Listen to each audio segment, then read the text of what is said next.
Hi, everyone, and welcome again to another episode of GaudiMitzBiz22.com Podbean podcast and YouTube video. I am very pleased today to be joined by Dr. Andrew Willard Jones. And I will introduce Dr. Jones in just a second, but first, some housekeeping. First, I want to remind people of our gently of our fundraiser that is still ongoing. We're doing very well with it, but we still haven't reached our goal. Second, I'd like to send a big shout out to those folks who sent me many, many messages that they were praying for me when I posted the other day that I had to have emergency laser surgery on my right eye. I went in for a routine eye exam and turned out I had a torn retina in my right eye. Who knew? I had no symptoms, but there you go. And continue to work on some writing projects that will be coming forward very, very soon. So there's that. Then the other thing I want to say is that Dr. Jones and I started to do this podcast last week, but we ran into internet gremlins who Mhm. sabotaged the whole thing. Both of us kept freezing up for some reason. So we tried to soldier through, but then it became a kind of theater of the absurd after a while. So we decided that that was not going to work, and so here we are. So welcome to the show, Dr. Andrew Willard Jones. Well, thank you very much. Thanks for having me. And Dr. Jones is professor of history and political theory at the College of St. Joseph the Worker in Steubenville, Ohio. I visited there when I hosted.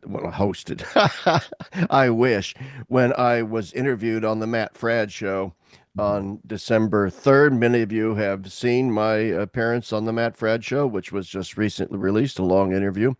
But before I did that interview, I did pop over with my friend Marcus Daly to see the College of St. Joseph the Worker. I did not see Dr. Jones there, but I just want to give, before we get into the interview, a big plug for the college. I did interview Dr. Jacob Imam, Vice President for Finance there, a few weeks back. That was a very successful interview. Wonderful, wonderful things going on there. So anyway, welcome to the show, and I hope that the College of St. Joseph the Worker is doing well. So far, so good. We're in our first year. Everything seems to be working out. That's famous last words. Like knock on wood or whatever Fingers the crossed, superstition. fingers Yeah, crossed, whatever, fingers crossed. whatever Famous the last words, it's yes. sort of right. Yeah, We're yeah, supposed then you're going to find to. out that there's some loophole that the IRS is going to Oh jump man, I through and know. shut you down. Stupid IRS. Don't get me started on the IRS. Um, oh, I shouldn't even complain about it lest they come after me. Anyway, what we're here today to plug, to do, to talk about is Dr. Jones' latest book. He's got several, but the latest one is The Church Against the State on Subsidiarity and Sovereignty. The Church Against the State on Subsidiarity and Sovereignty. I've Yeah. read, in one sense, it was great that the internet gremlins intervened last week because I'd only read about half of the book. And I was able to finish it between then and now. And it's really a remarkable book. It's published by New Polity. So I Mhm. want to ask all of my viewers if I have a lot of viewers that say, stop recommending books, you're bankrupting me. But that's great. It's building up your library. I think Yeah. one of the reasons why people like the podcast is it gives them ideas. I'm telling you, this is a great book, and I highly recommend it to everyone and that they get it. And it's not a huge book, as you can see. It's big, but it's not massive. And it's a collection of essays, and we'll get into that in a second. But what I want to highlight right now is that some of the essays are very, very scholarly, lots of footnotes, that kind of stuff. A few of the essays are more conversational, let's put it that Mhm. way, more in a kind of essay format, like you had presented a paper someplace Exactly. Yeah. and they showed up. I've done that, my You saw last book. through it. Yes, yes. Well, there's nothing wrong, Andrew, with double duty, with using. I mean, why reinvent the wheel for crying out loud, you know? Yeah, Come this is the on. way it gets done, right? Deadlines, lots of That deadlines. Got to give a that's right. talk 2 weeks from now, and there you go. You get a chapter out of it. Yeah, exactly. And I hate giving talks. I'm not bad at giving talks. I really don't. well, anyway, I don't want to go down that rabbit hole. Church against the state on subsidiarity and sovereignty. I want to begin as we started to talk about last week before the gremlins kicked in. I want to begin by talking about the first word in that subtitle, and then we'll get back to the church against the state, the title, on subsidiarity. Mhm. Because as I said to you last week, I think subsidiarity is one of the most misunderstood uh, principles of Catholic social teaching. It's almost become synonymous with a kind of paleo-conservative anarchist sort of approach to things, which I have certain sympathies with, by the way. I'm not exactly against paleo-conservative anarchist tendencies because I Well, am if a you're going to follower. error, that's the direction to error in. Absolutely.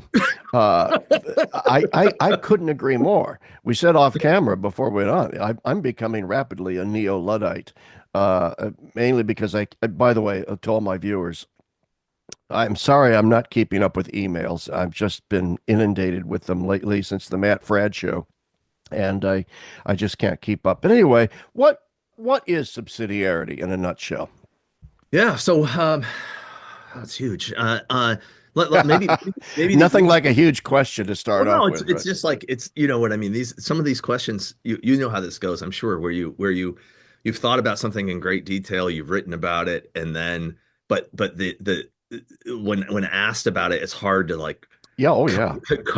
condense it into something, right? Well, when somebody says to me, "What is communio theology? What is resource mont theology?" Because I Like talk about it, I've written about it, and blah blah blah. It's like, I just don't know. I know, but I don't know, so I can't encapsulate. But anyway, go ahead. I'm I sorry. think that maybe the place to begin in understanding it, maybe it's easier to talk about what it's not in some ways, right? Hmm. Um, like you were saying, there's a misunderstanding. What I think one of the most common misunderstandings is the idea that is the negative formation of subsidiarity that's so common, which is something like anything that a smaller level of order within a society can do, it ought to do, right? And so larger levels of authority ought not to intervene in places that smaller levels can operate or can. Okay, Right, and that's right. sort of a negative, almost like a kind of rights based conception, a negative conception of subsidiarity, and it's not wrong. It's not wrong if you're looking for abuses and trying to identify abuse. But if you're trying to find the positive principle, it's not that. The positive principle, I think, is more like something like the end of society, which is various ways of describing it. The common good is probably the best, but then you have to ask, well, what is the common good? And then you end up with something like happiness. What is happiness? Beatitude. Okay, you're getting these sort of Yeah, chains of yeah, reasoning. But but the common good is not it's not a matter the understanding what the common good is to not understand the common good as a sort of summation of or an aggregate of individual goods or partial goods that sort of add up to something that is bigger. Right? yeah. Right. That's not the proper understanding of what the common good is. Rather, the common good is a good, a way of being, happiness, let's say, that is had by in common, meaning every participant in the social order is enjoying that good in its fullness, right? So it's not this guy over here has this bit of good, this guy over here has this bit of good, and we add it all up and we get the common good. But rather, the common good is that good which is shared by all, essentially. Like it adds Yep. themselves.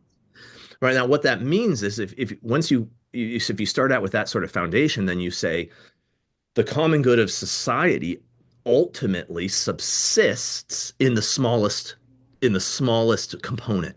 So the person, right? Like that Yep. ultimately, if you're going to say where is it, it's like, well, unless you end up in abstractions, like it's in the city. It's like, well, what is the city? It's like, well, the city is the community of families. Well, what is the family? Well, the families are the community of persons.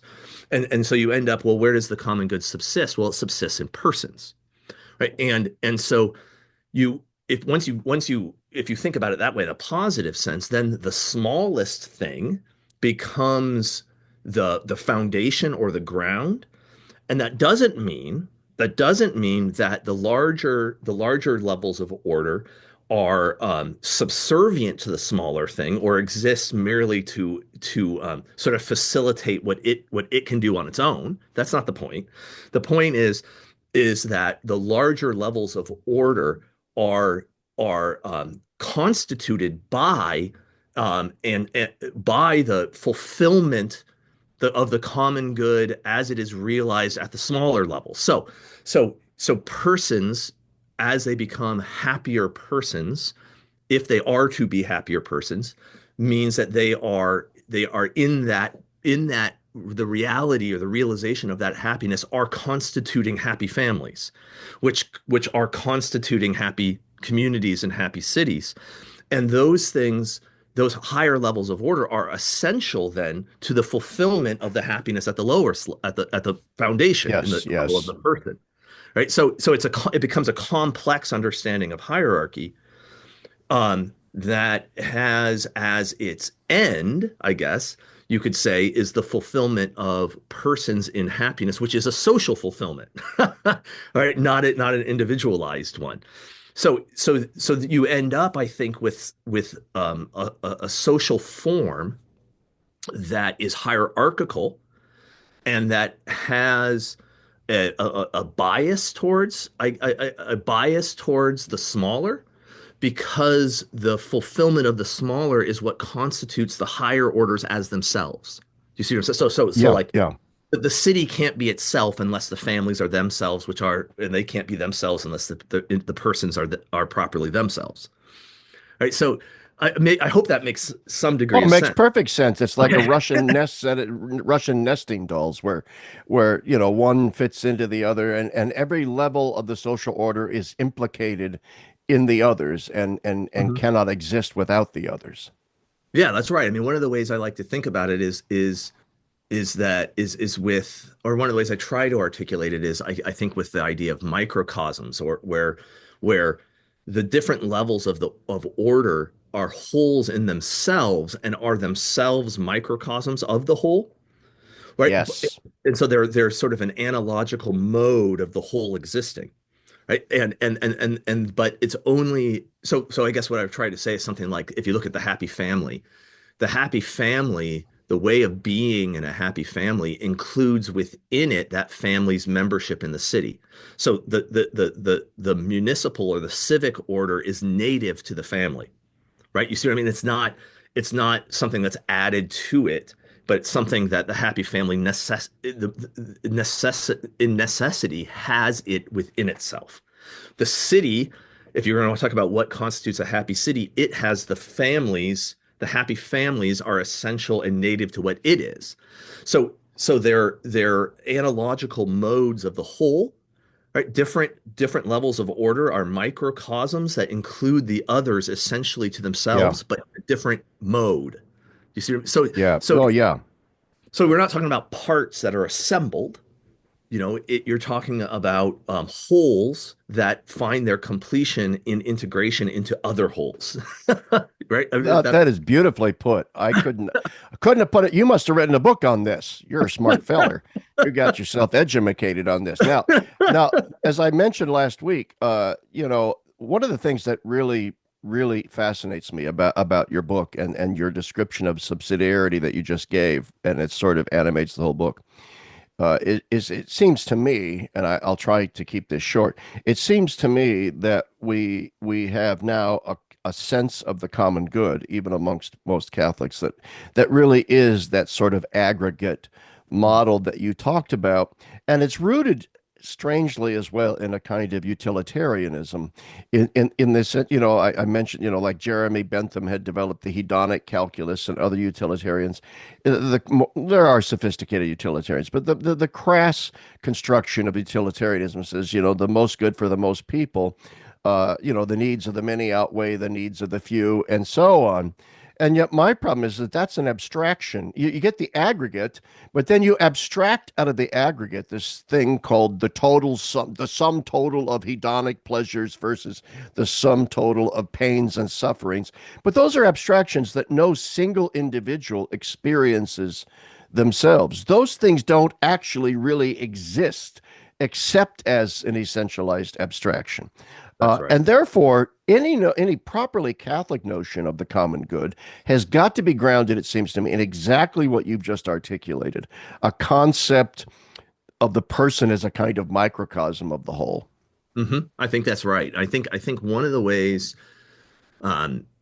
ways you can dispute, we can bring into relief or maybe indicate what you're talking about, the error of the common good, the utilitarian error, is to contrast it because let me try. I'm sorry. Let me back up. One of the ways I try to describe this when I'm trying to describe it to my students is I'll contrast the common good with what I call public goods. So public goods, the example I often give is like streetlights, right? Which are constructed together, maintained together. They make all of our lives better, right? And they're a part of the conditions under which our thriving might occur, right? That they're useful. Yes. But I don't, and they're public. We share them, but I don't require another to share the good of the streetlight in order for me to share it, right? Like everyone else Yeah. could here in the world, and if the streetlights are still working, the good they give me still gives it. It's still operative for me, right? It still Yeah. lights the way in front of me, right? And so it's a public good. We share it, but it's not a common good because my enjoyment of it does not necessitate that the other is also enjoying it. You see where, but and Yes. that Yes. and that is very different than a properly common good, which is not only shared, but the good itself is the sharing, right? So if you a happy family is a perfect example there because the to enjoy the good of a happy family, it is essential to that good that there are others that are also enjoying it. That's what it means to be a happy family. It's a group of people who are enjoying the same thing together, right? And each other's enjoyment is essential to what it is. So there, that utilitarian problem is defeated or shown to be the problem. Is that I it is necessary that we are all sharing it together, and I think that happiness operates in that way. So to be, and this is goes to classical conception of friendship that the happy person is a person who is enjoying another who is likewise enjoying them, right? Yes. And that sharing of each other constitutes a world like it's because there's two, and it's like we are here together. I enjoy you, you are enjoying me, we are together. Where are we together? We're together in this place. And so now we've started to construct a world, right? A shared world. And that opens up the possibility for others to enter into it, right? So now, once you have, because now it's a world that's neither me nor you, but something that's bigger than both of us, right?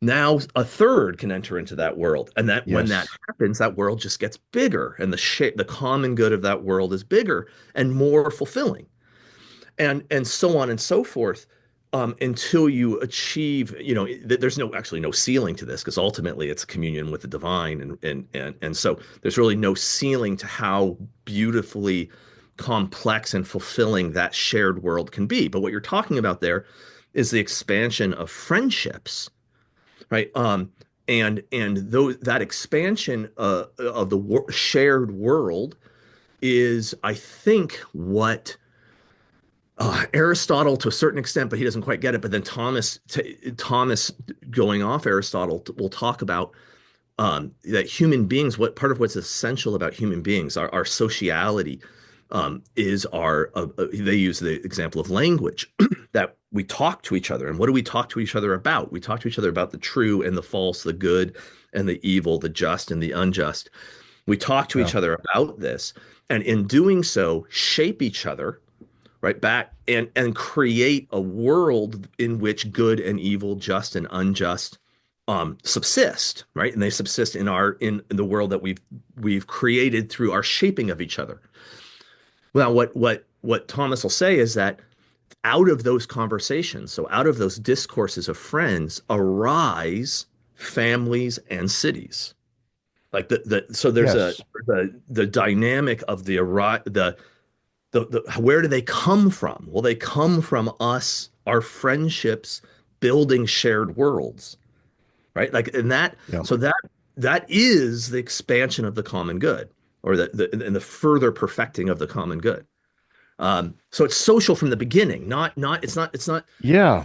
Sometimes people talk about the necessity of the social as if, well, there's certain things that the individual can't do himself, and so he needs someone else. Like he can do this by himself, and then but he can't do this by himself, so he needs to cooperate with other people, and then other people. But which is really just a form of individualism, right? Where the social becomes this useful thing, Yeah. um, and that's wrong. Sort of try to get. Yeah, which is why, a strictly sort of I thou model of relationships that don't take into consideration that sociability beyond. I'm reminded of the speculations of Richard of St. Victor on the Trinity, where he talks about the I thou, and he goes, the interesting thing about the I thou is that what really constitutes the I thou relationship is when the focus becomes on what he calls a condilectus, a common object of love, a common object That's of right. the good, of desire.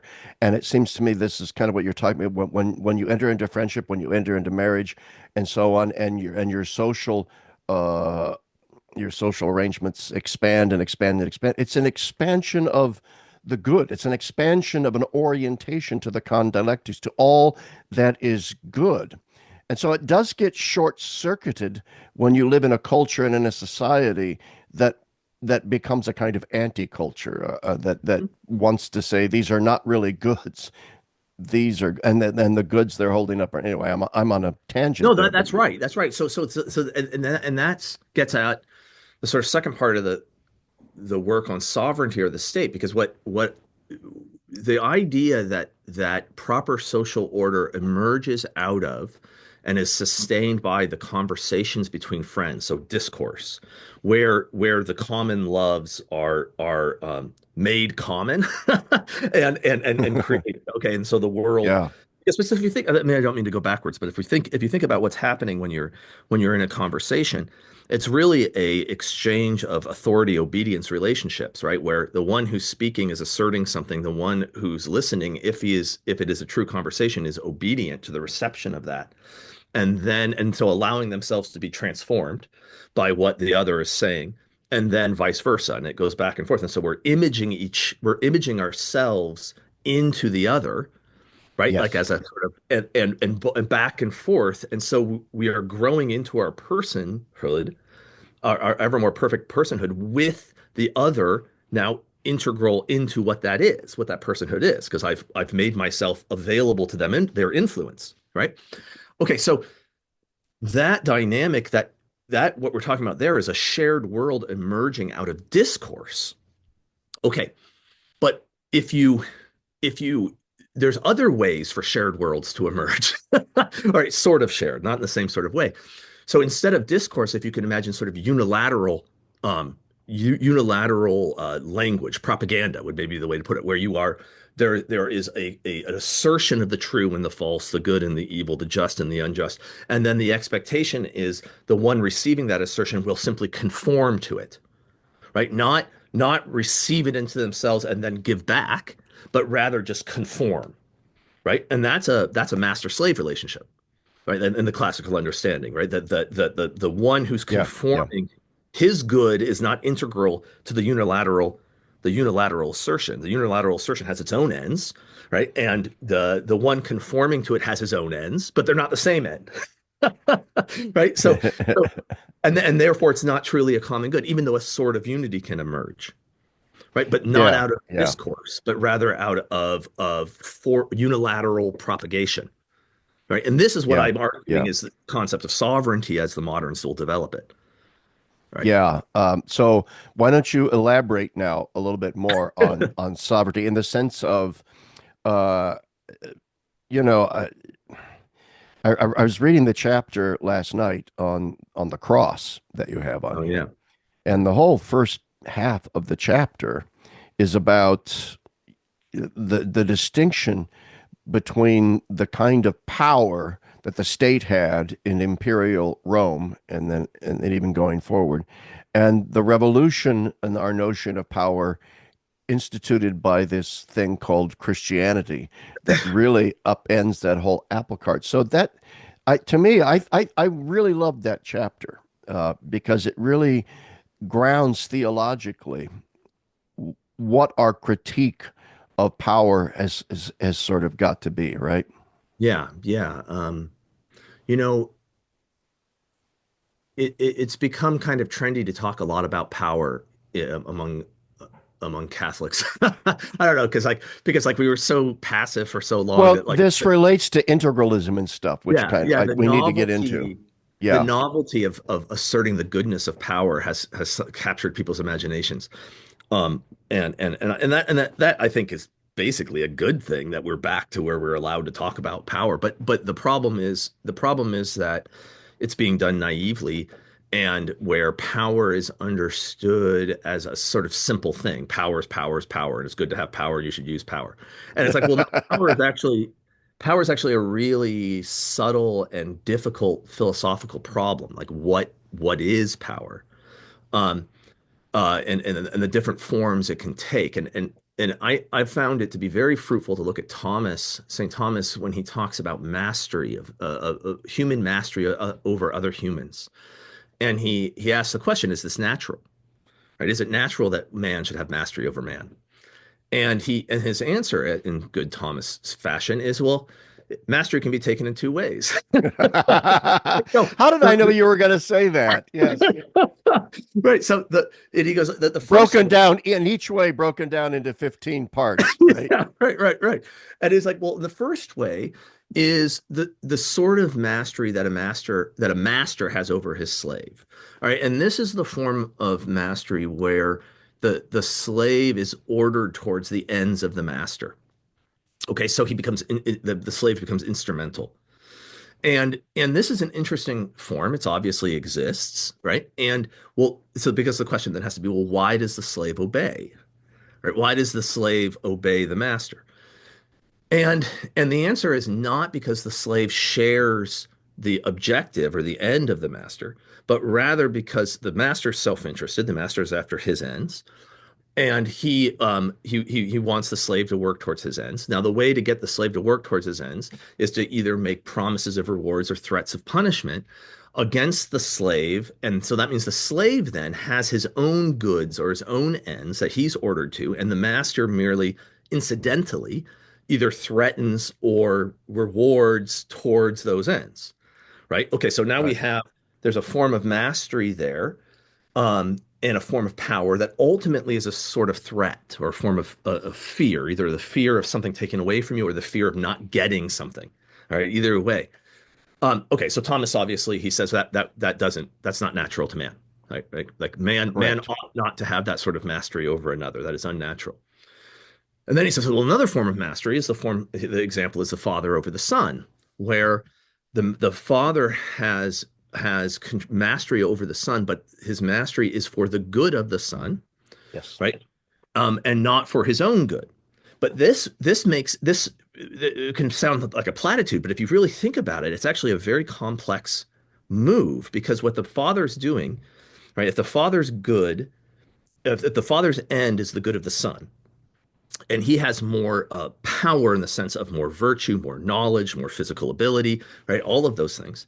He is, in a sense, donating that power to the son, on the for the good of the son. So as if the son knew what was good for him in the same sort of way the father does, this is what the son would do. But the son doesn't know that, doesn't know his own good as well as the father does. So the father, in order to donate his power to the son, has to still retain it. Do you see, like he Yeah. has Yeah. to both giving it and retaining it. Well, and so now but whose end is being fulfilled? Is it the father's end or is it the son's end? And the point is, like, we've lost the distinction, right? And the power itself has become sort of decentered. It's not really clear who has more power, the father or the son, because the father has given his power to the son, but that doesn't mean that just the son's will is followed because the son doesn't know what's good for him. Right? So it's like it Right. becomes it's like it's actually a very subtle move of of moving power outside of the idea of just wills, the execution of wills, and having power become this middle thing between persons. You know, that's Yeah. a Yeah. complicated idea. Which is the Yeah. problem with pure democracy, right? Absolute pure democracy, where absolute sovereignty is in the will of the majority, because which is why we live in a republic and not a pure democracy. Yeah, right. Or supposedly. Yeah, right. Yeah, supposedly. Although I do, in reading your book, I have to say, you're far more, what's the word? You're far more open to the basic and fundamental goodness of the American experiment in politics than I Yeah. am. I'm very David L. Schindlerian in my Yeah. critique of the founding and so, but I also recognize there are controversies surrounding that point of view and different points of view. Yeah. I've become I've become more patriotic recently, I guess. I don't know. Like more inclined to appreciate the good things in the American experience than I used to be. And I think part of that has been discussing the crisis that the country is going through and has been going through for the last whatever 10 or 15 years. It's just an acceleration of an older crisis. But with my family, I think like my that are not as intellectual, but are deep, like good people with good intuitions, moral intuitions, and like what they say. And if I listen to them, I can hear that what they're saying about America is true, right? Like they're Yeah. saying good things. Do you know what they're not? It's Oh, not, yeah.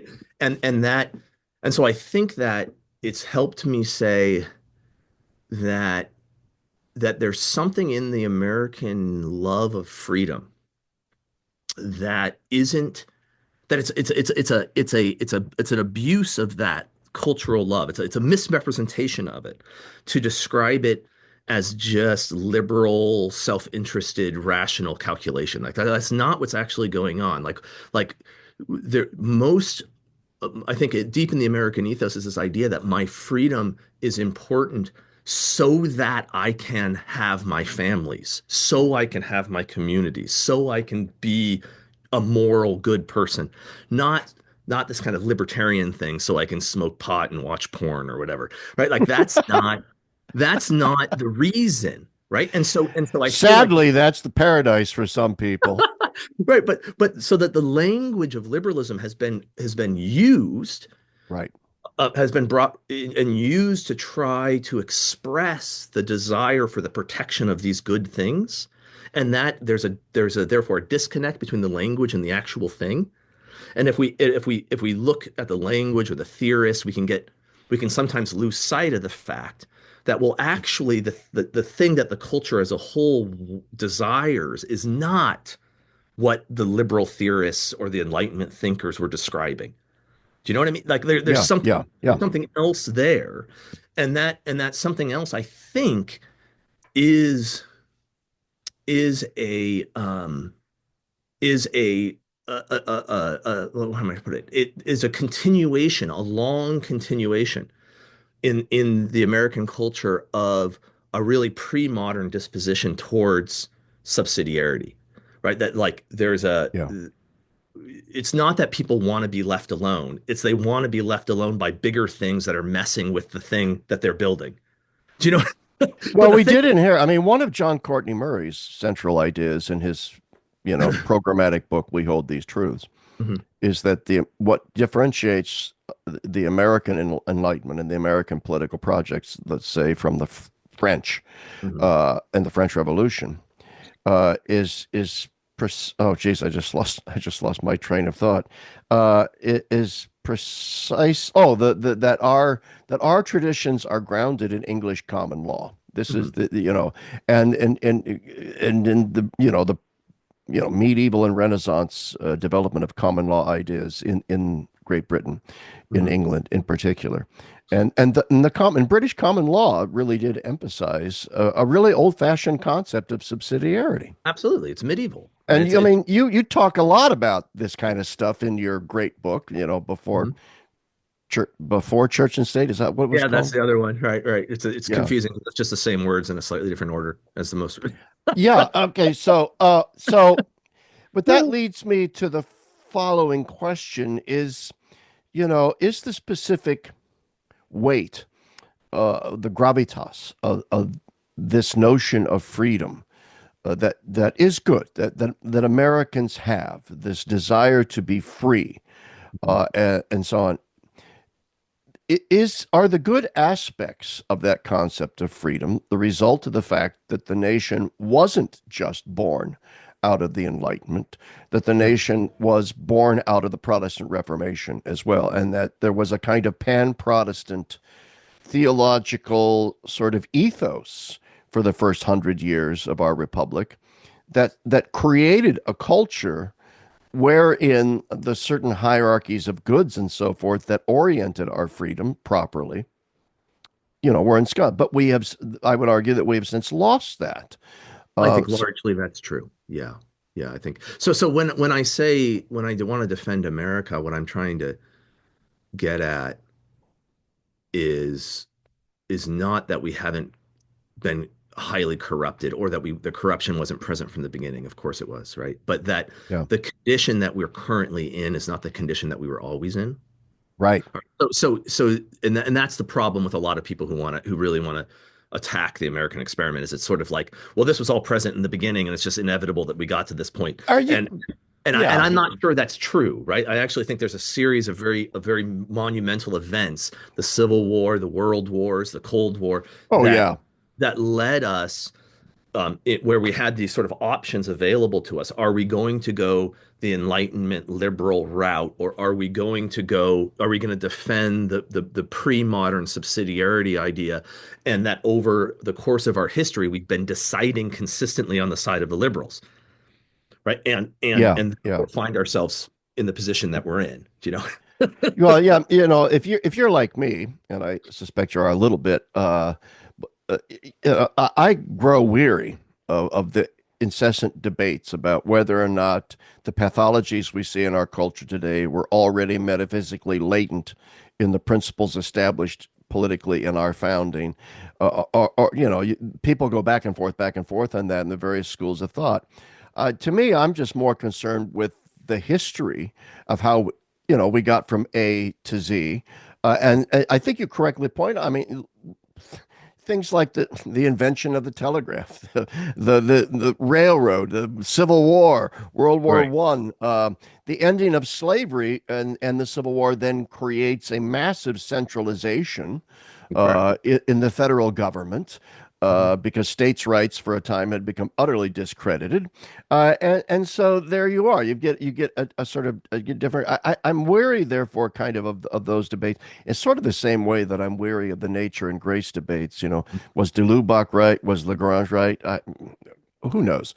I'm Lubacian and not Lagrangian on that score. But anyway, I don't want to go down that path. Yeah, The I the agree.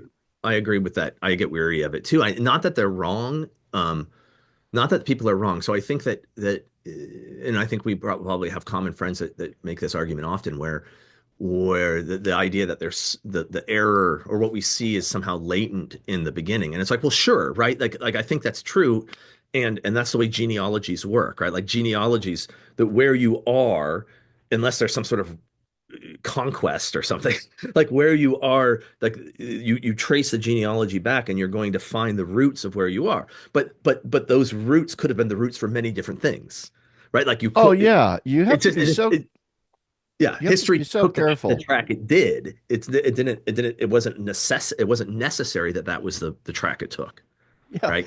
You have to be so careful with intellectual genealogies. If you're going to do it, you better do it with thick description, like a Louis Yeah. Dupre or a Charles Taylor, because it's complex. I mean, I remember I once knew a Greek Orthodox priest who said to me that he could outline for me in 5 historical steps a direct line from the Filioque to the Holocaust. you know, and it's just like, well, the filioque might be theologically sound or not sound. I don't know, but I highly doubt that that's what led in a Well, I mean, linear that's fashion. it's just sort of a truism. It's like, well, yeah, of course, history's real. Like what came before was before what came later. Yeah, exactly. And so there's so much post hoc ergo propter hoc Yeah, thinking. yeah.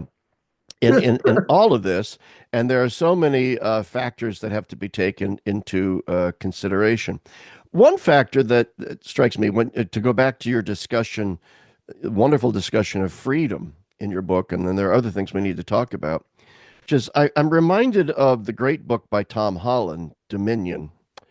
I don't know if you've read it, but it's a great book. I And haven't actually read it. I've read so much about it that I feel like I've read it, but I haven't. yeah, well, one of the, amongst many points he makes, it seems to me his central point is that Christianity is not given enough credit for actually transforming the world. That the world after Christianity is completely different from the world before Christianity. That it completely altered our value system and our way of viewing existence and reality. And that in many, many ways, Christianity is a victim of its own success in this regard. And I mean, it's influenced other religions, other cultures that aren't even Christian in ways that Holland talks about. So my point would be this is, and I often make this point, that even in our degraded modern sense in the United States of freedom, where now if I wake up tomorrow and decide I identify as a woman, I can do that. I mean, this is what freedom has evolved into, as a kind of hyper solipsistic thing. But the thing is that if you peel back the layers of the arguments that are made, there is still a Christian residue in so Absolutely. many of the arguments. Absolutely. I mean, this is, I mean, you brought up the like the trans stuff and by extension the whole woke Yeah, phenomenon, right? yeah, Whatever that is, and or and you can, if you look at it, it a a a disordered, right? Like a disordered and confused desire, intense desire for justice, or or the idea that power, the weak ought to be protected from the powerful, and this whole yeah, there's an intense conception of justice, of happiness, the necessity of happiness, and that everyone has a right to happiness, right? These, which are just nowhere to be found in the pre-Christian classical idea. I mean, the idea that everybody has that in a proper order, everyone has access to happiness. I mean, read Aristotle. It's like, well, it's yeah, like that's why the Declaration of Independence is full of it when it says we hold these truths to be self-evident that yeah, all men are yeah, yeah, created equal, life, liberty, and pursuit of happiness, because it isn't self-evident. And that's sort of part of right. Holland's thesis here. It seems self-evident to our founders just because it was, they Well, that drank happened. those ideas in from Christianity.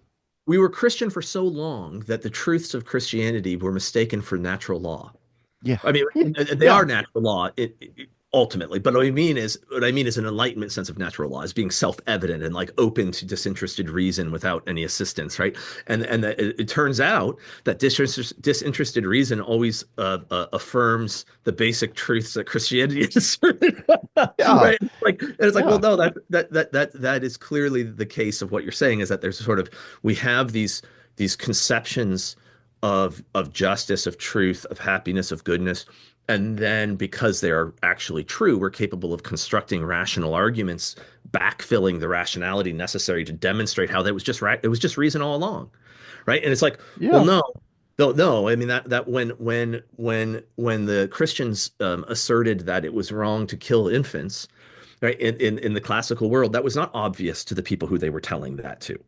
And so all these sort of natural law arguments that we now make about why it's wrong to kill children, to kill babies, it's not that the rational arguments are wrong, it's that they're not as self-evident as we think. In fact, Yeah. Yeah.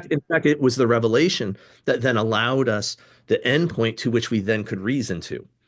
Right. Yeah. And then the reasoning is true. I'm not disputing it. I'm just saying it's not obvious to those who aren't Christian, right? Very, very far from it. In fact, I think the idea of the master slave relationship is far more intuitive, right? When you look at the reality of inequality and the reality of the scarcity of goods, if you live in a world that's closed down in the material world, that's closed down on itself, and there is no transcendent good to which all things are ordered, and so there's no like Yeah. infinite surplus that's sort of cascading into everything.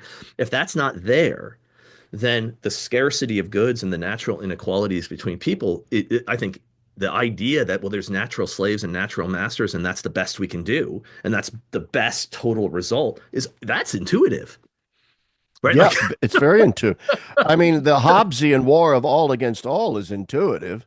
yeah, It's like, well, this is pretty evident.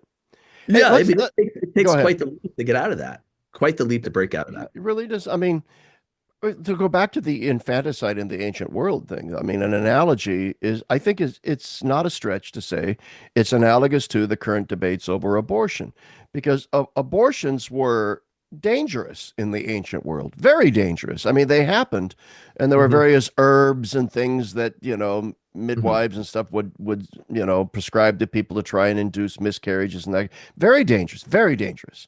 And so infanticide was a kind of post-birth abortion in the Of ancient. And course. so, if your child is born handicapped, if you have too many mouths to feed already, or it's the wrong gender, Hmm. okay, then it just seemed obvious to the enlightened Roman of that era that, yeah, it's okay to take a 1 day old infant and dispatch it. However, Sure. I don't, what the most, you hear about them setting it out on a hill or, to be exposed, but I don't know. My guess is the more common way was to just dispatch it in other ways. Yeah, Uh, sure, that's but right. but the fact is, I mean, those are all the same arguments that are now made for abortion, Of for course. the legality of abortion in our society. And Christians are now sort of, those Christians who are in a sense against abortion are now are looked upon in the same way. It's like, are you guys crazy? Yeah, I mean, and I think in the same way, the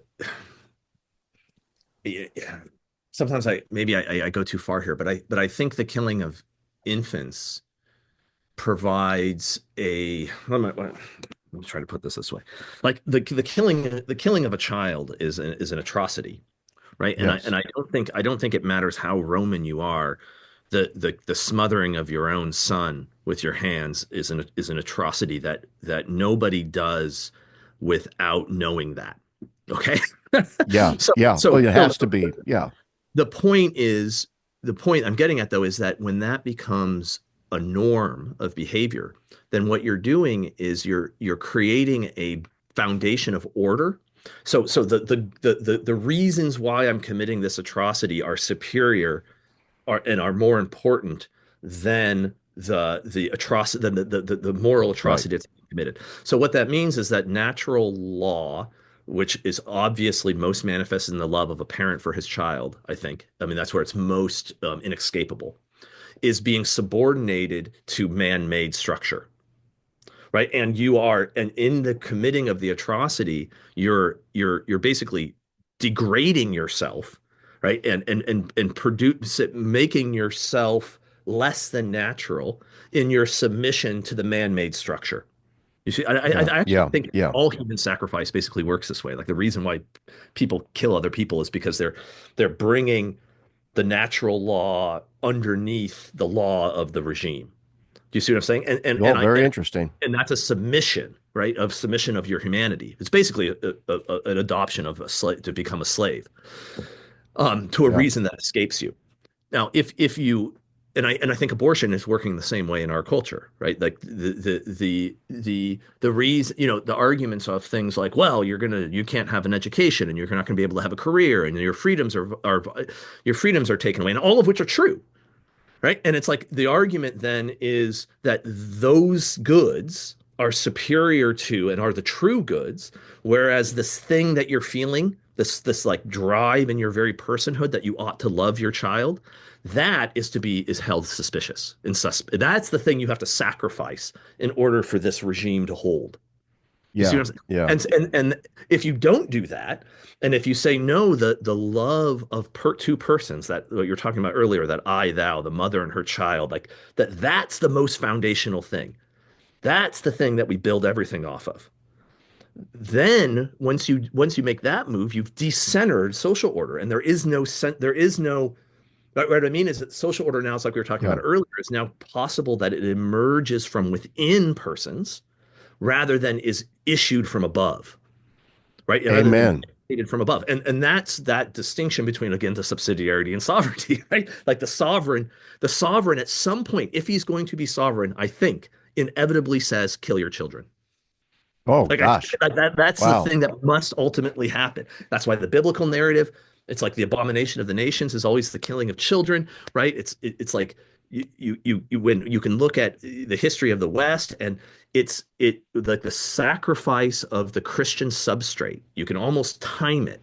Like when the Christian substrate is overthrown, the substrate of social order, is when the killing of children returns in Europe, in the United States. It's just like I think there's something Yeah. like deeply culturally structural there. Yeah, it goes back to what I was saying earlier about the that we live in an anti-culture with a disordered set of goods. Yeah. And that has really distorted our concept of freedom. I want to Hmm. come back to the title of the book, The Church Against the State. Yeah. What is that all about?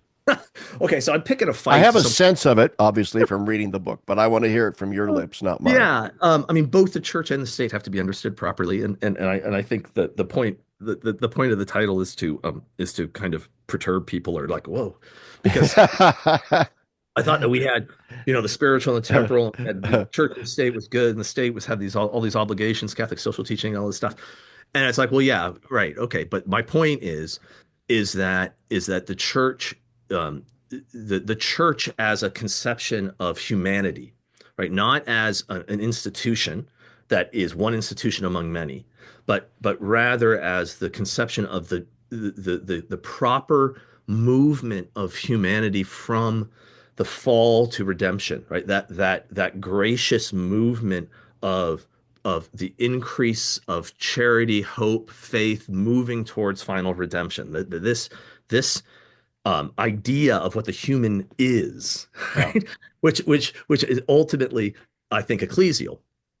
That this is in direct opposition, direct incompatible opposition to the form of the modern state as understood by the I mean, as understood by the political theorists who theorize it, but then also as instantiated in reality, like the thing that's actually built. Both the ideas and the construction of it are antithetical to the conception of humanity that underwrites the church. In fact, I think they're actually built in order to wage war against the church, right? Like yeah, it's not that they happen to be opposed. It's like no, the guys who were building the modern state and theorizing about it are aimed at undoing Christendom. Like that's their yeah, purpose. yeah, Right? So they are opposed. Now, the confusion that comes in is that we have a tendency, Catholics have a tendency to do this all the time, and it's sort of sweet and naive, charming in its own way, to be naive with our language, right? So like we'll say the state, and we'll use that word, and all of a sudden people are using the word state, and then I find myself, it's like, wait, hold on, you're talking about the like classical polis here, or you're saying state, but now we seem to be talking about like a kinship networks, familial, tribal things, or you're saying the word state, and it's like those aren't the same things, right? It's right. not like using that same word to the use of the same word through talking about many different things that I think are actually different things, different forms of social order.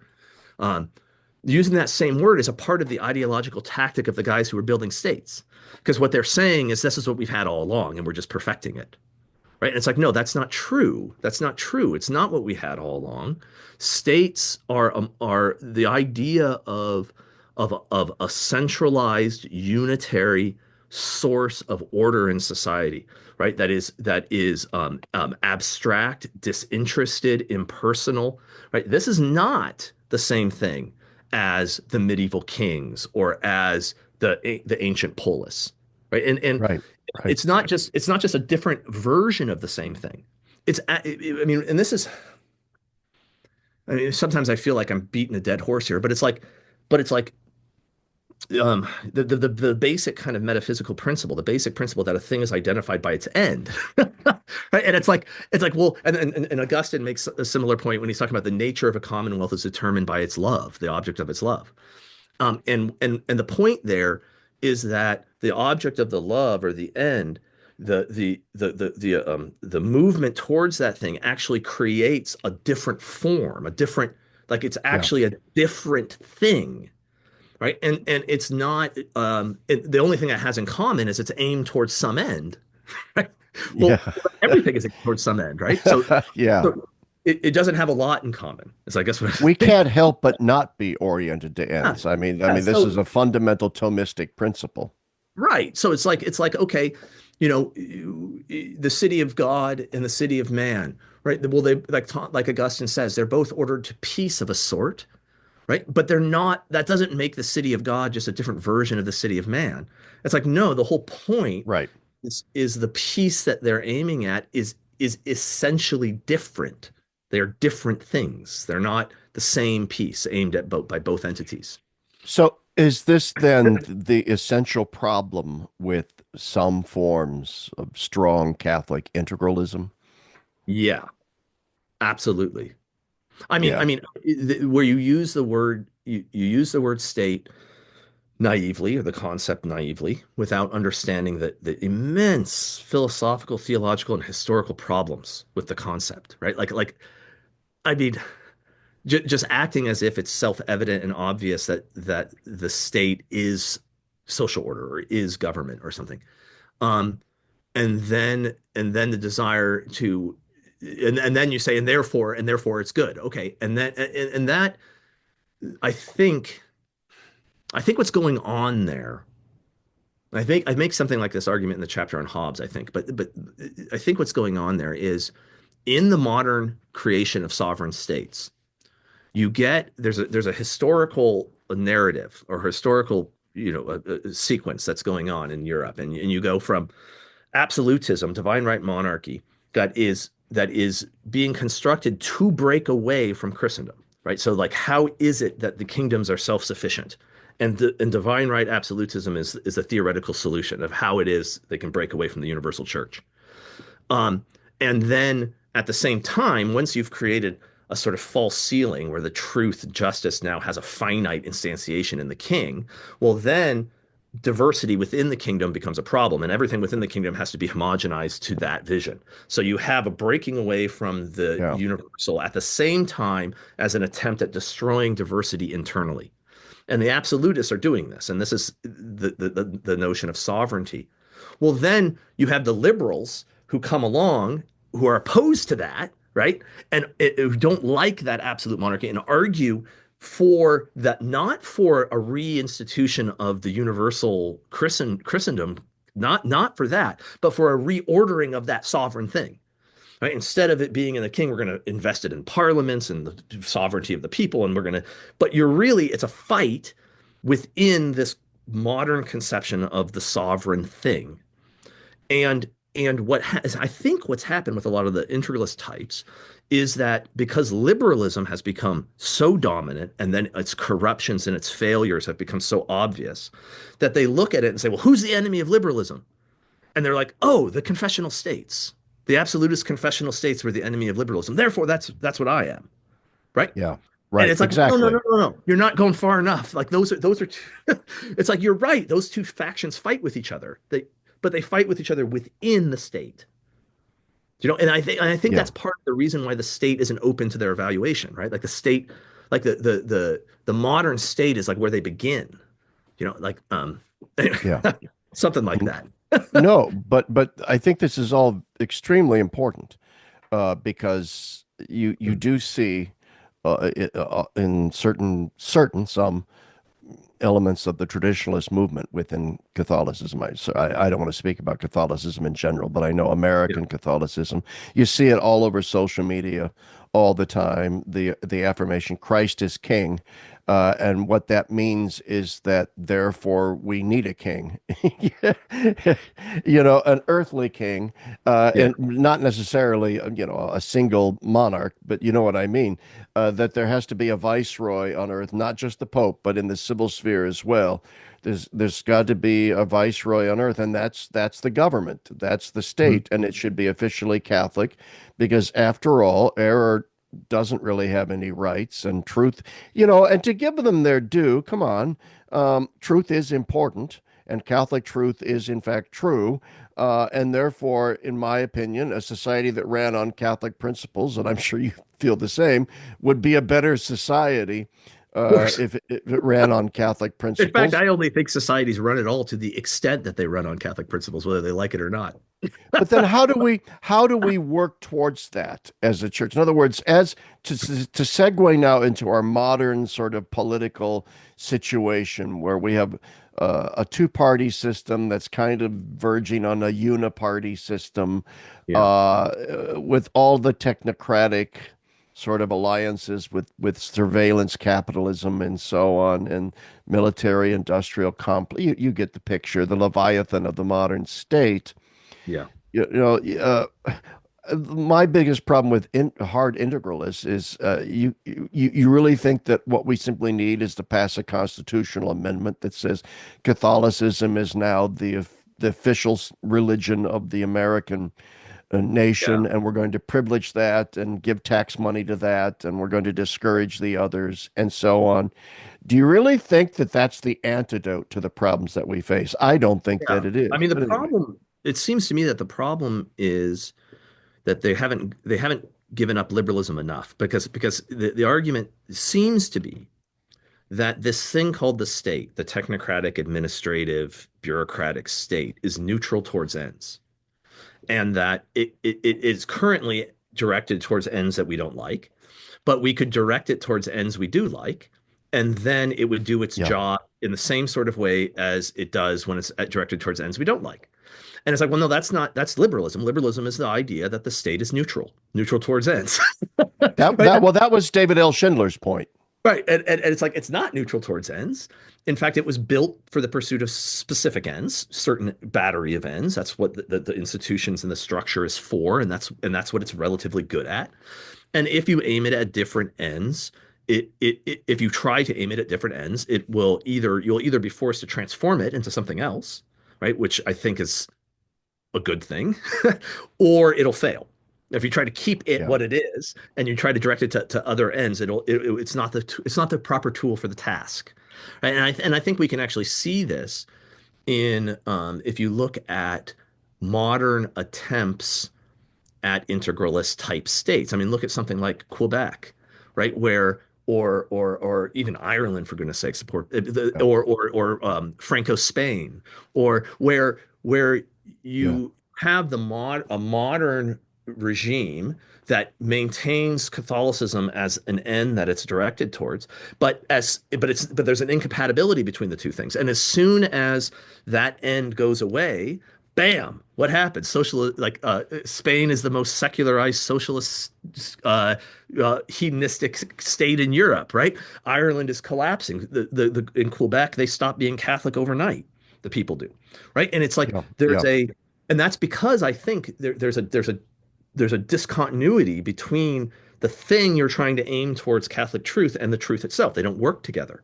And yeah. so now, all that being said, so I think that all that being said, when you're in a situation like we're in, and I'm getting out of my realm here, so this is just me talking as a, it's just Hey, like a that's what I love about my podcasts. okay, okay. I try to get people just talking off the top of their head. It seems to me that, and this is something I think that's bears out in the tradition and sort of political wisdom, Aristotle, other people say it, is that sometimes you have to use the mechanisms of tyranny against tyranny, right? Now there's something, because like what Aristotle says, and Thomas picks up on this too, is like if you have a tyrannical people, right? So if you have a people that's tyrannical in its soul, right? Yeah, That the form of power that's efficacious on those people is not the same form of power that's efficacious on a just and charitable people. Do you see what I'm saying? Like, Yeah, and yeah, so there is a necessity to use, there may be a necessity to use what I would refer to as tyrannical forms, even if if you're directing them towards just ends. And that those, but the key here is that the trajectory of the whole movement must be to eventually is must be to undo those tyrannical forms. Do you see what like to yeah, yeah, eliminate the yeah. necessity of them. You see what I'm saying? So it's Oh like yeah, yeah, you're disciplining children. You have to sometimes use hard discipline, but your objective is to get it so that you don't have to, right? yeah, yeah. And that's very different than saying the essence of fatherhood is spanking. The essence, it's like no, no, no. That's a bad thing when that happens. I may Yeah. have to do it.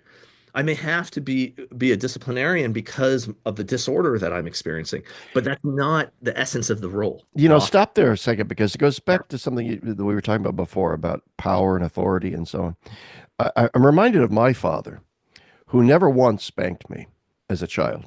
He threatened to spank me many, many times. And that was enough to put me in Yeah. my place, even though he had never, ever, ever laid a hand on me. And that's because I respected my father. Right. I wanted his approval. And Hmm. it made me sad when I could see that he disapproved. Right. And that's why he never had to lay a hand on me. Right. I mean, I mean, that filial fear, is an aspect of the cultivation of what I think is becomes true obedience, right? Which even goes beyond the fear of disappointment to the desire for Yes. emulation, Yes. desire to accomplish that which the authority is wants you to accomplish, right? So and so the fear of disappointment and the desire for the fulfillment of his will move together into true obedience. And that's what leads to virtue is true obedience, not fearful Yeah. submission, And I right? certainly wanted to go. Yeah, go ahead. No, no, no. So that's what, but sometimes because of disorder, the fearful Yeah. submission, or in even going beyond that to a fear of the loss of goods that I hold that my father or the authority doesn't care about, um, are sometimes necessary in order to move towards the conditions in which virtue can be formed. Okay, so the reason why I bring that up is that with a lot of these integralist types, or post liberals or whatever they call themselves now, post liberal order guys or whatever. It is I can see like a lot. There are times when the policy recommendations or the like immediate actions that they want to pursue, I would go, yeah, that maybe is the prudent thing to do. That sounds like that might be right. Like I think I'm kind of on board with that to this whatever you want to do here, but the objective has to be and the orientation has to be towards the devolving of power away from that centralized hegemonic thing into the subsidiarity hierarchy. That has to be the thing we're building. And it's only if that's the thing we're building will the power that we have over the institutions be just. Like only then will that power over time convert the society as a whole into something Yeah. that's more just. It goes And so back it's to, really go important ahead. that you right end, right? It's really Oh, important. and it really does begin in families, right? I'm Yeah. reminded of something Jonathan Madai, the economist, said to me once. He said, well, it was on Facebook. He was making a point. He's because I had said something, politics is downstream of culture. Mhm. And he goes, and culture is downstream of the dinner table. Yeah. Uh, and I think that's a very profound insight that he had. And it's essentially the kind of one of the points that you're making here today. I think that is I don't even think I think that's actually true at like an ontological level. You know what I Yeah. mean? Like Yeah. is like my Yeah. kids know about politics and culture largely because of what I tell them. Yeah. What I mean is it's not just the case that the formation I'm giving them then affects culture or affects nature or affects politics or something. It's more like politics only ultimately exists like when people are talking about it. Like where else would it be? Right? Like it's Yeah. only and so it's like the relationships um the understanding of what it is we're a part of, the what it means for us to be a family necessarily includes what it means for us to be citizens of Steubenville, necessarily includes what it means for us to be Americans, right? Like this is our family is where those larger things are. Do you see what Yeah, like yeah.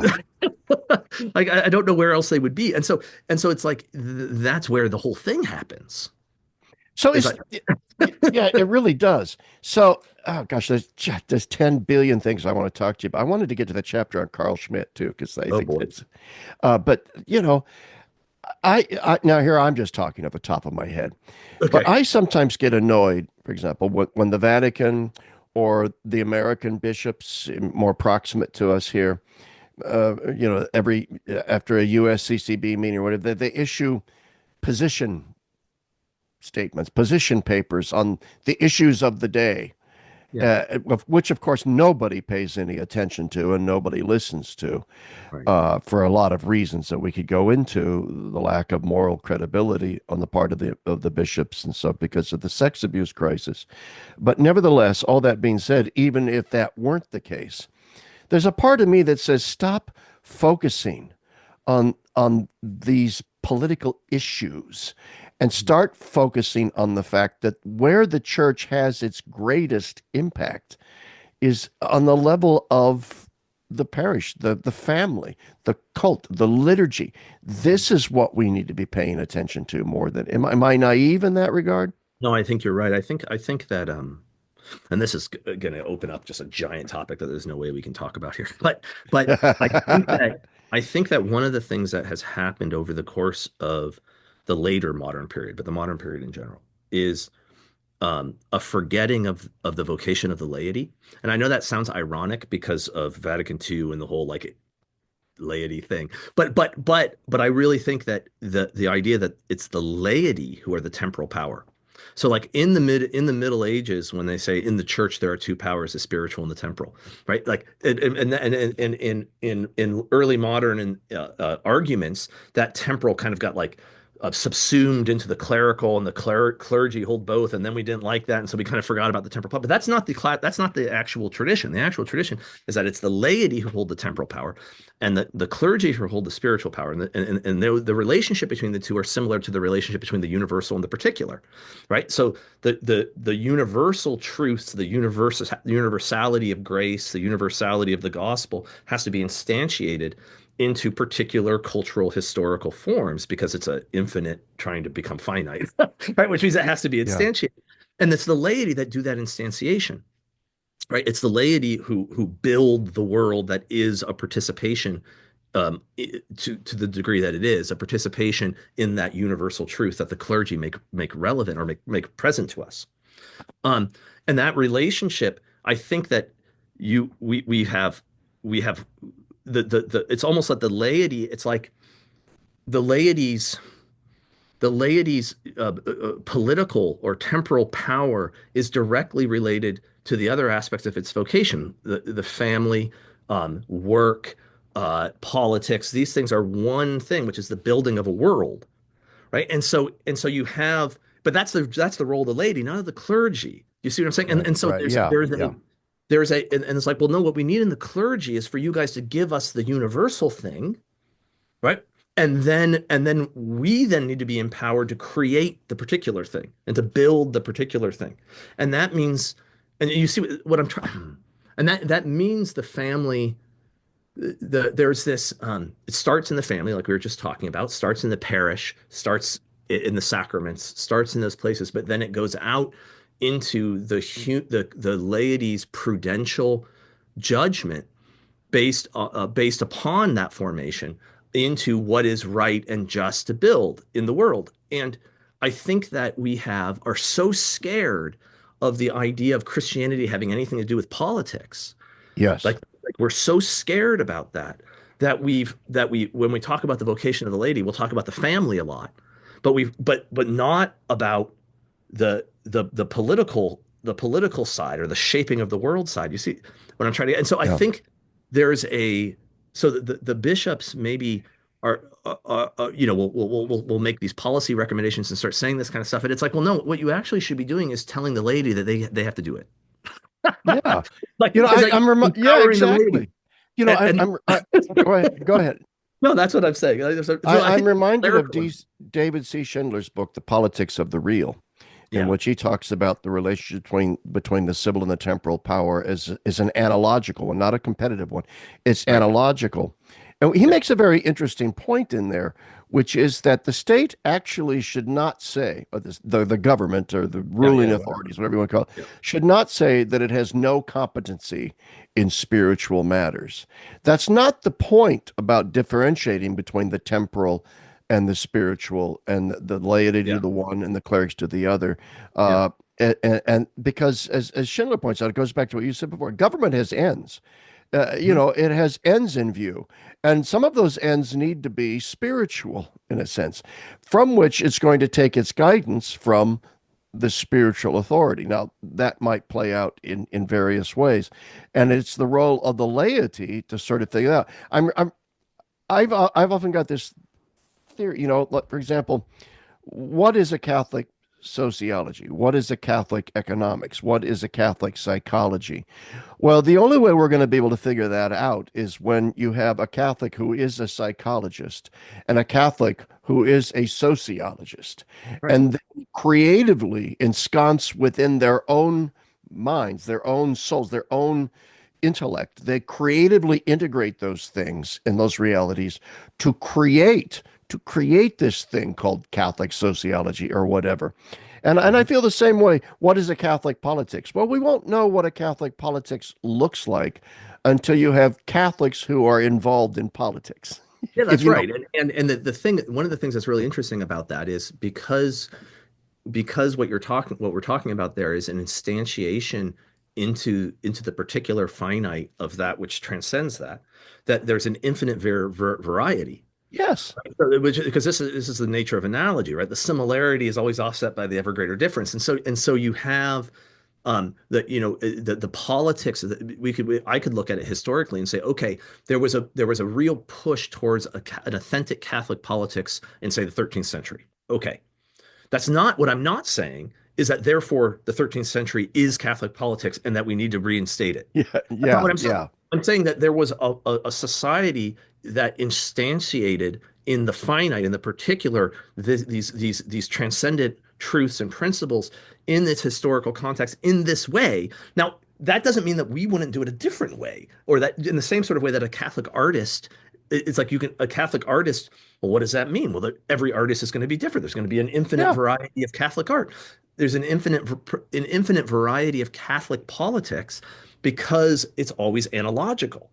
You see, so that means there's always, true creativity, right? And true creative movement towards ends that yeah, are, if they're proper ends, they are always going to be an analogy of the final end, but a finite analogy, right? And that means not complete. So the yeah. social, the temporal order has an end that it's aiming at.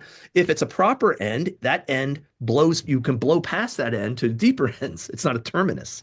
Do you see what I'm I saying? think of a guy like Rene Girard. You know, what I mean by, say, a Catholic psychologist, let's say, is Yeah. someone who understands thoroughly and completely the plausibility structures, intellectual plausibility structures of the modern psychological sciences, and understands their canons and their procedures, but also understands deeply the plausibility structures of Catholic theology, of the Catholic worldview, of Catholic metaphysics, and the interfacing of those two plausibility structures in the mind of that particular psychologist is going to perhaps creatively make, and I think of someone like Rene Girard. All of a sudden, you've got, mimetic desires, scapegoating, blah blah blah, Totally.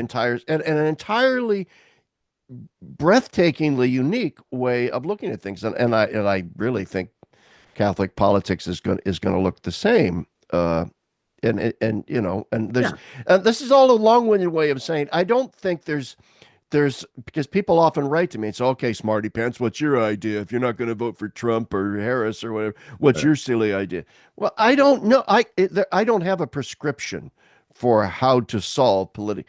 That's only going to bubble up from below as people imbued with a deep Catholic sense involve themselves in the political sphere. Yeah, I think that that is totally right. I mean, I think that that is right. I think that one of the problems with traditionalism is a suspicion of creativity and newness, right? And I actually understand why, right? I'm sympathetic to it actually. I get Yeah. I why, you think about something like architecture where the traditional architecture, you don't want to build something ugly, so that means you just build what they built 500 years ago.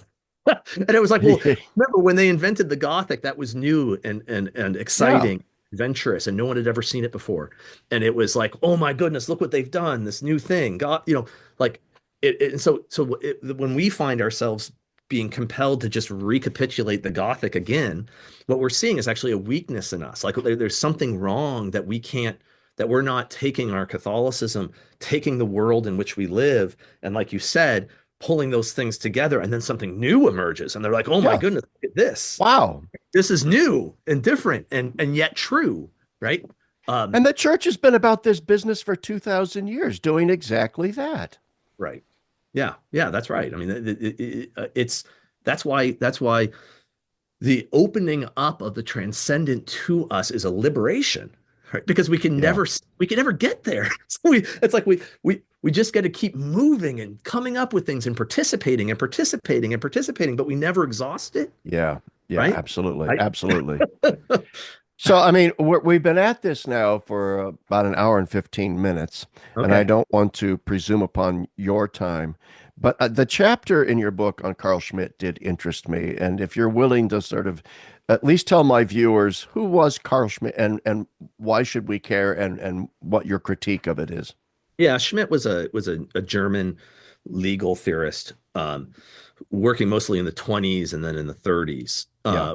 That's where most of his work was produced, his most influential work. And he became a Nazi and one of the leading theorists, legal political theorists for the Nazi regime. Okay, but so you would say, well, why do I care? Well, one is that he was self-identified as a Catholic, Right.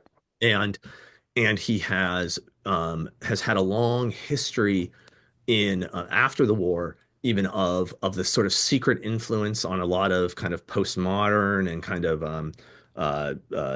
more cynical kind of political theory, Machiavellian kind of postmodern political theory, and then in recent years has had a real resurgence of interest in Carl Schmitt, Yeah. in large part, not exclusively, but among these integralists and stuff that we've been talking about, a lot of interest in Carl Schmitt. But That, Carl Schmitt, yeah, exactly. yeah, and the basic idea, I mean, Schmitt is a complicated guy, so to try to summarize him briefly is maybe unfair, but I will. um, is that social order emerges out of the friend-enemy distinction. That's the fundamental substrate on which society emerges is the friend-enemy distinction. And with him, all the emphasis is on the enemy. So he spends no time discussing what it means to be a friend. The friend is simply the one that you're not fighting with, the one you're aligned with against the enemy. Right. So the enemy is what constitutes the political order. And the reason why is because the enemy is where physical killing, the line between the friend and the enemy, that line is where physical killing becomes operative. Okay, so you kill your enemy, you don't kill your friend. Right? And so the political order has a peace in the sense that we're not at war of all against all internally because we've moved physical killing to the boundary of this Yeah. group, and that's the boundary to the enemy, right? That we do kill, and that who tries to kill us.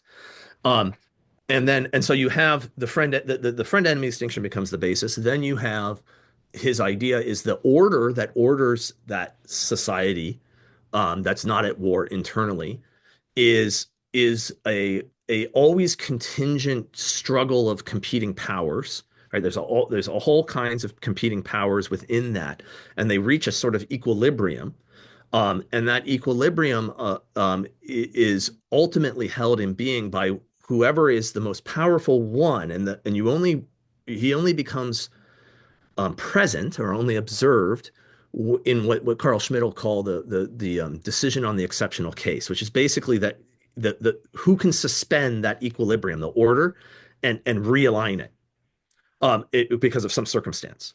And that's where you find that the sovereign. And he's hidden most of the time. Like you don't really know who the sovereign is until the crisis emerges, and then the thing that emerges, the thing that then becomes manifest as that which can restructure the social order is the sovereign, Yeah. right? And so what he's doing there is he's getting rid of liberal positivist ideas of politics, like constitutional politics. So there's not the legal order itself is not the actual order. The constitutional structure is largely irrelevant, right? Like those are just operative because the real sovereign is allowing them to be operative. But at any point, he could suspend it, right? Yeah. And Yeah. he would emerge.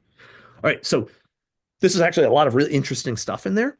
Yeah. Okay. It's fascinating. Yeah, there's a lot of really interesting stuff in there. It's wrong. Yeah, it I mean, it's is. wrong. It's wrong in multiple ways, and It's I like think Hegel. Hegel's beautiful. It's wonderful. Completely wrong. yeah, yeah.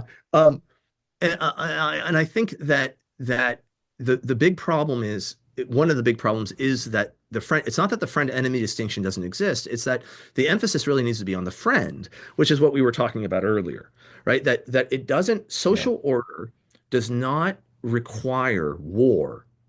All right, like and this is a maybe a subtle it's subtle perhaps, but it's incredibly important because it goes to what human nature is. That human nature is not totally depraved. Human nature is disordered and fallen, but the disorder occurs within a more fundamental order, right? Like that's and and so Yeah. social order is not the product, does not emerge as a defense mechanism against enemies. That is it actually emerges in its own right out of human nature itself and who we are as relational persons. Now, in a fallen world, the existence of enemies did have major impact on the way that happens, and that's real. And there's right all of that, all of there are real insights and things to be gained from that. But the from the beginning, the conception is wrong, and it actually has massive cascading implications, right? Because if it's true that the friend is what's prior and not the enemy, then if you make the enemy prior and the enemy the absolute, then friendship is always merely a provisional alliance, right? And there's actually a deeper enmity even between friends, and they've just made a provisional alliance against the enemy. And when as soon as circumstances change, they're just as likely to be enemies as they are to be friends. All right. Now, this just isn't true. What I mean is like we Right. don't Right. when you observe the world around you, that actually doesn't describe what you see.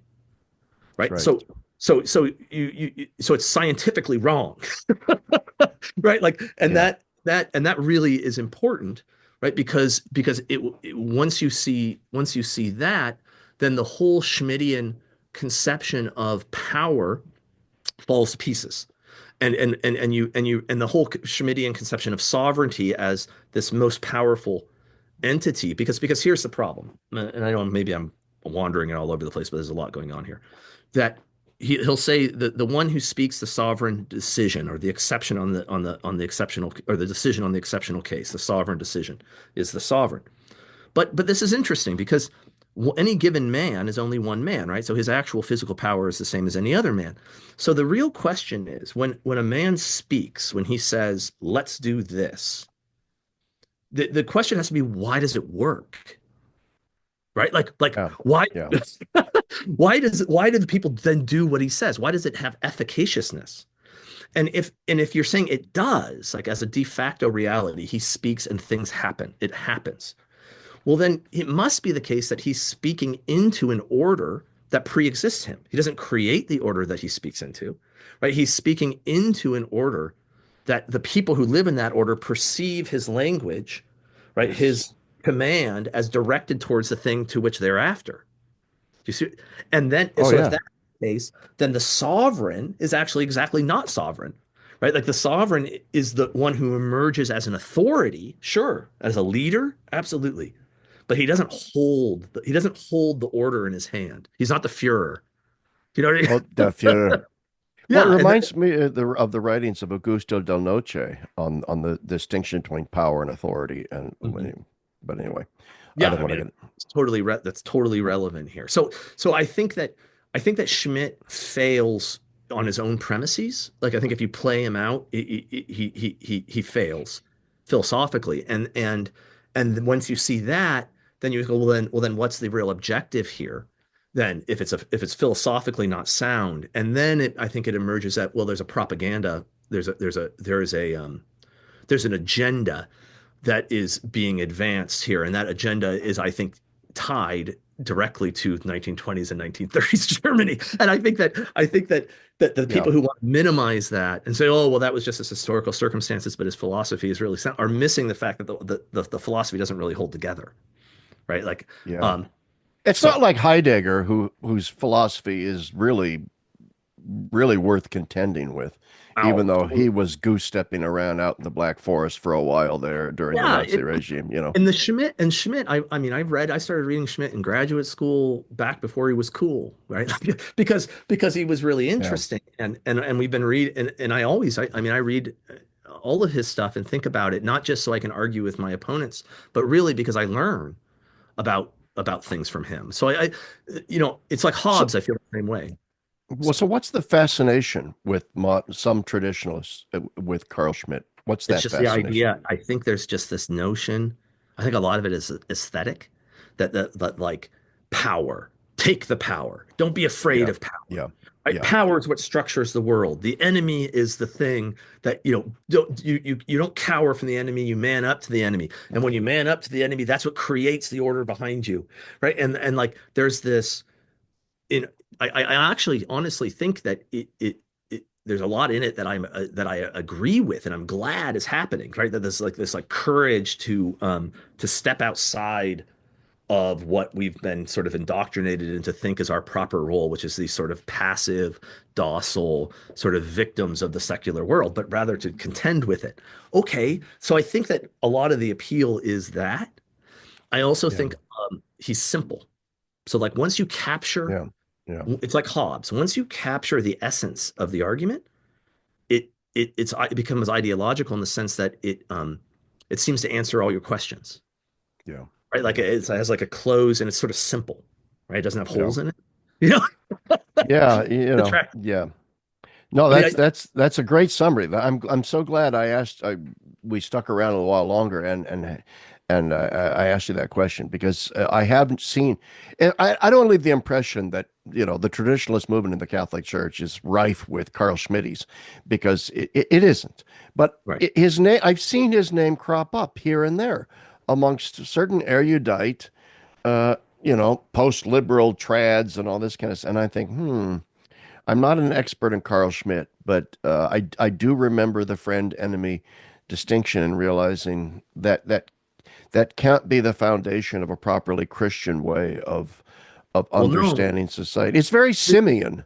It's What very are the chimpanzee-like. I mean, totally? but by the way, this is a whole other conversation. It points to not necessarily in Schmitt, but in modern secular thought, the current role played by evolutionary psychology in the development of certain ethical norms, and if you follow evolutionary psychology on through, we're reduced back to our simian roots. Uh, the fact is, chimpanzees live a life, for example, to use chimps, of the friend-enemy distinction, Mhm. right? Because of Yeah. evolutionary kin selection. Chimpanzees can be very loving towards each other, but let a chimp from a rival gang show up and they're going to tear him limb from limb. Hmm. So there's a real definite herd instinct there, and so the territorialism, the xenophobia, the hatred of the other, the valorizing of the concept of the enemy, is exactly contrary, it seems to me, to the parable of the Good Samaritan and everything that Christ sort of Well, I taught us. mean, love your enemy, Yeah, which is an interesting thing, right? Because love your enemy is not saying don't have any enemies. that's right. It's saying it's love your enemy, meaning that the enmity cannot be total, cannot be final. The enmity must That's always right. be situated within a deeper friendship. Meaning, I don't mean that. I mean a desire for the friendship, a desire. Yeah, yeah, We are both men, and we ought to be friends, and I desire that. Now we are enemies, but my enmity for you is situated within a larger orientation towards friendship, not the other way around. right? And Carl Schmitt actually famously tries to deal with the our Lord saying to love your enemy, and he says, well, he was just talking about personal enemies, not societal ones, right? Like at no point would he say love, and it's like, well, dude, I mean, first of all, the linguistic thing he tries to make in the Greek and stuff just doesn't work. You look at the Bible and it's like, well, that's just not true, right? But it's like, no, that's not the way that you're now drawing like a hard kind of metaphysical distinction between the inside and the outside. And I think the Yeah. whole one of Yeah. the whole thrusts of Christ's teaching is exactly that, not that the boundaries don't exist, but that the boundaries are capable of being overcome, right?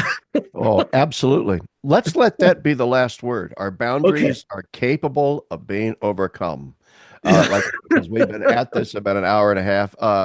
Gosh, this has been a great conversation. I just absolutely, I enjoy all my conversations with all my guests, but this one was, I think, particularly fun to engage in. Any last words before we sign off? No, thank you for having me. And, Yeah, great. And I I'd love just to want to hear what people think. plug your book once again, The Church Against the State on Subsidiarity and Sovereignty. It's a great book, and I encourage everybody to get it. And thank Thank you, you. Dr. Jones, for coming on the show today. Thanks again. It was great. Okay, thanks a lot. Bye, everyone.